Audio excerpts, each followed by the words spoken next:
जय श्री श्याम। रमेश राजस्थान का रहने वाला था। उसके माता पिता बाबा श्याम की खूब सेवा करते थे। रमेश के माता पिता रमेश की पढ़ाई लिखाई में बहुत ध्यान देते थे। वह पढ़ने में बहुत तेज था।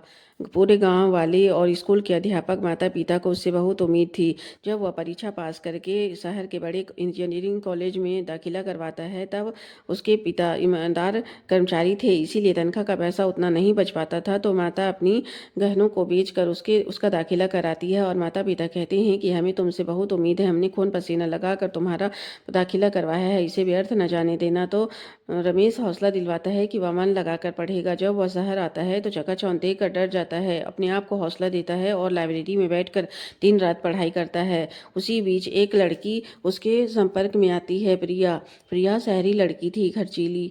धीरे धीरे उनकी दोस्ती होने लगती है और प्रिया रमेश से उपहार की मांग करने लगती है। तब रमेश अपने घर से झूठ बोलकर प्रोजेक्ट के बहाने पैसे मंगवाता है और उसकी मांग पूरी करता है। एक दिन प्रिया मोबाइल की मांग करती है। महंगा मोबाइल होने के कारण उसके पास पैसे नहीं होते हैं, तो वह उसकी आंखों से आंसू निकल जाता है और वह कहता है कि मैंने तुम्हारे लिए अपने दोस्तों को छोड़ा, अपनी पढ़ाई छोड़ी, अपने माता पिता से झूठ बोला। तब प्रिया कहती है, मुझे यह सब कुछ नहीं सुनना है, तुम नहीं दे सकते तो मत दो, और हाथ झटक कर चली जाती है।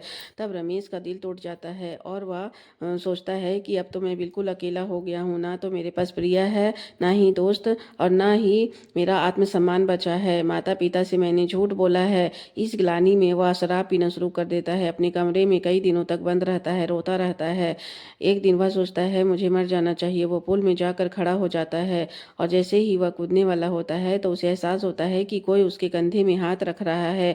वह फुट फुट कर रोने लगता है, पश्चाताप करने लगता है और पूछता है, कौन है आप? तो आवाज़ आती है कि वही जिसे तुम ढूंढ रहे थे।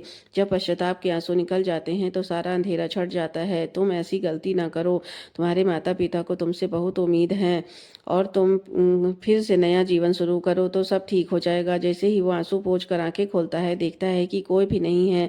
वह समझ जाता है कि माता पिता के अच्छे कर्मों का फल है कि बाबा श्याम स्वयं आकर मुझे यह हौसला देकर गए हैं। और वह दूसरे दिन से ढाबे में काम ढूंढ लेता है और वहां जाकर रात में काम करता है और दिन में पूरी मन लगाकर पढ़ाई शुरू कर देता है। इस तरह से वह फिर से अपनी पढ़ाई में अव्वल आने लगता है और परीक्षा पास करके नौकरी पाता है और माता पिता को सुख के जीवन देता है। जय श्री श्याम।